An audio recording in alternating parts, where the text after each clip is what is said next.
Hey, good morning, friends. We are coming to you again from the headquarters of TSN in Brownsburg, Indiana. I'm here with my friend Matt Snyder. Matt, I don't know about you, but it has been one of the most unusual environments economically in my career, between tariffs at a level we haven't seen in 100 years. We've got AI bubbles potentially being compared to the dot-com bubble of 25 years ago. And we had a government shutdown, which is now open. And I don't know about you, but I almost preferred my life with a government shutdown. It was a lot quieter, having less reports to jar everyone month to month. It was actually kind of nice for a little while. But now we are starting to get those reports, even this morning. Yeah, we got a labor market report that surprised a little bit to the upside, which is a good thing. We're happy for that. But with all of that uncertainty in the background, and with Thanksgiving just a few days away, I feel like some investors, not ours, our clients know better, but some clients of other firms are almost like that fat, happy turkey that thinks the food trail will never end, and they have no idea what's coming. What about market valuations? What are you advising your clients these days? Yeah, market valuations are very strange, simply because valuation is oftentimes considered a very broad issue. I mean, you're measuring large indexes based on the price to earnings ratios. What we're finding right now, if you even measure that among even a broad index like the S&P 500 right now, valuations are extremely high. But that's generally not true across the board. I would still say there's pockets of very solid, reasonable valuations, but for the most part, yes, because of these large tech companies comprising of massive amounts of the S&P 500, nearly 40% of the S&P 500 consists of the top 10 companies in the S&P right now, that from a valuation perspective, that has pushed valuations to seemingly unsustainable levels, at least right now, within a segment of the market. Yeah.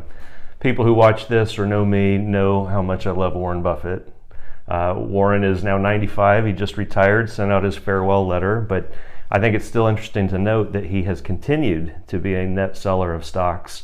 When we first started talking about that a couple years ago, they had a couple $100 billion of cash on the balance sheet, and that has ballooned to almost $400 billion. That is a heck of an emergency fund. It's big enough that I read that he could pay cash for almost 480, not total, but any of the bottom 480 companies in the S&P 500, Warren could write a check through Berkshire Hathaway and pay cash. Now you ask yourself, why is the most disciplined value investor of our generation doing that? And I think it speaks to the valuation. There are not good deals to be had in large cap stocks right now.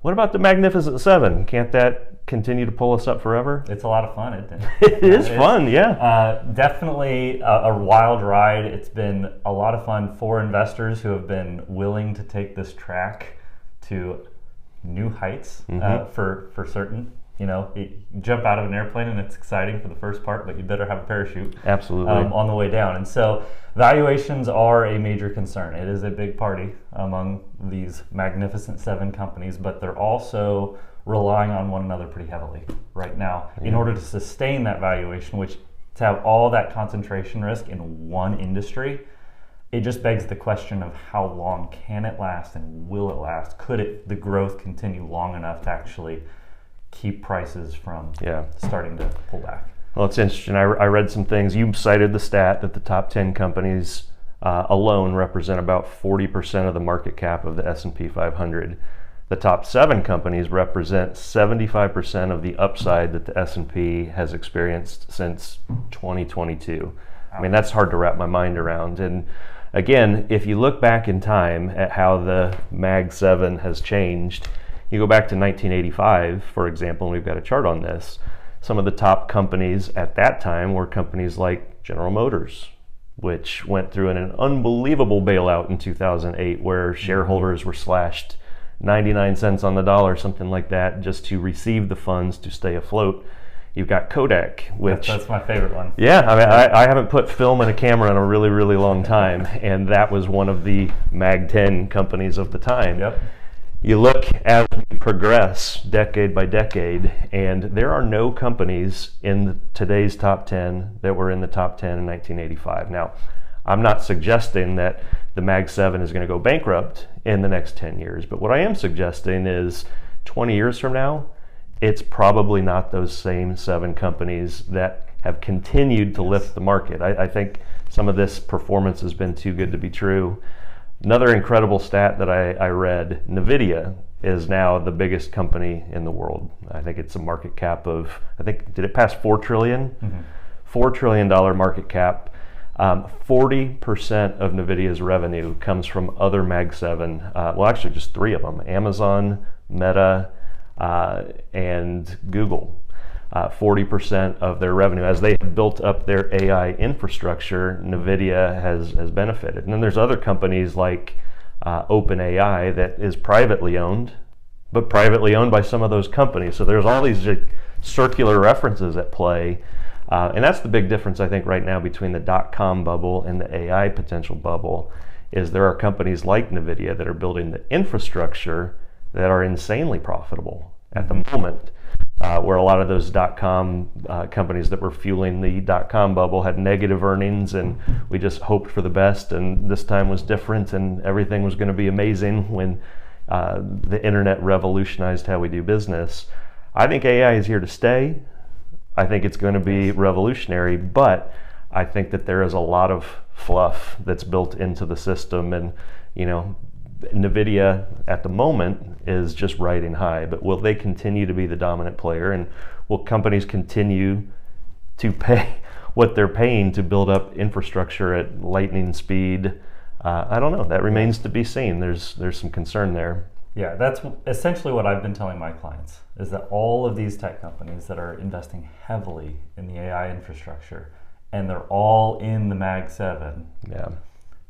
I am sure there's going to be a handful of those companies, maybe at least 1 or 2 of them, that come out to be big winners over the next 10, 20 years. Right.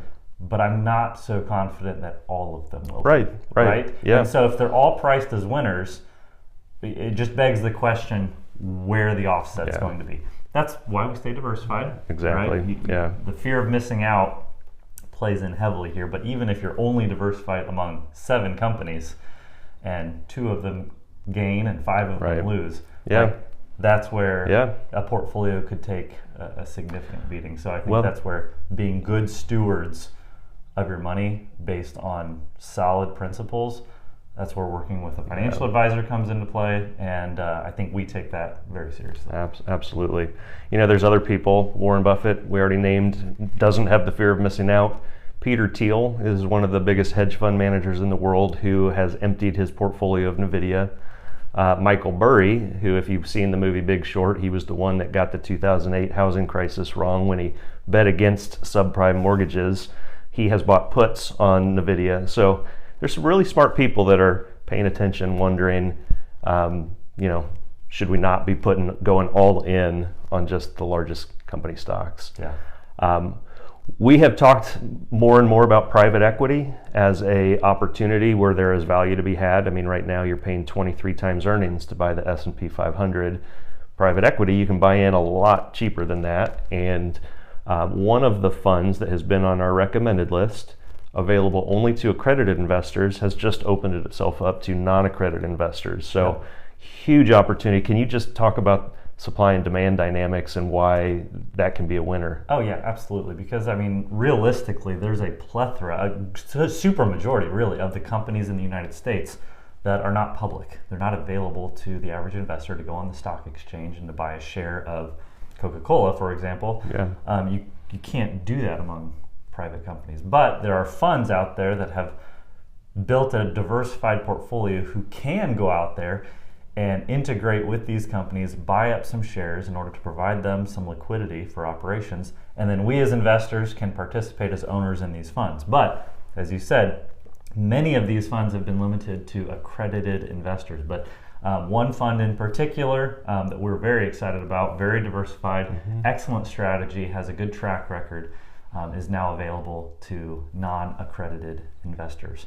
So the average retail investor can participate in this, and it's something that we're excited to introduce into client portfolios. Yeah. It's a fund that's been around for over 10 years, never had a negative year, despite the fact that we had 2022, 2018 as negative years. It was positive. Its maximum top to bottom drawdown was minus 4.5%, Yep. something like that.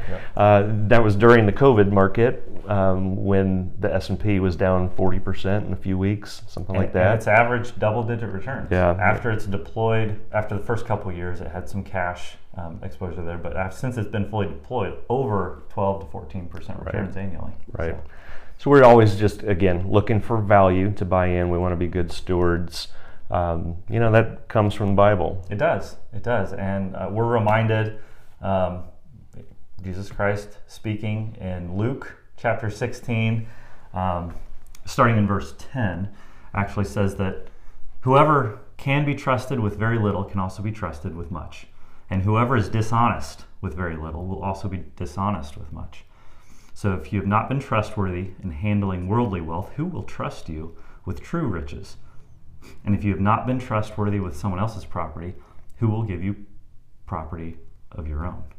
And so this is just foundational to our firm. I mean, one of our core values here at TSN Wealth is to be good stewards of the resources that we've been entrusted with as we're managing client portfolios and in our own portfolios, right? We're accountable for what we do with our own wealth, with the wealth that we are helping others build for their lives, for their retirement, but also for their purpose in retirement. Absolutely. Those are conversations that I love to have with my clients, as well as finding that purpose and that drive on what they're planning on doing with the resources, their time, their talent, their treasure, before retirement and specifically in retirement, because that's when you find yourself with a little bit more of at least two of those. Right. So absolutely. Well, if it's just about maximizing return, wealth can bring a lot of misery. But if it's about being a steward, knowing that God gave us everything, it's all His, we're just managing it for the here and now. If we're good stewards, I think wealth can bring a lot of joy. Absolutely. Well, we're excited to continue. If you have questions or want to reach out, if you're not a client of TSN Wealth, we'd love to meet you. But certainly reach out if you have more questions. Our team here is going to be continuing to reach out to you if you are a client of TSN Wealth to go over any of this new information, how it relates to your portfolio, and we'll be in touch. Thank you.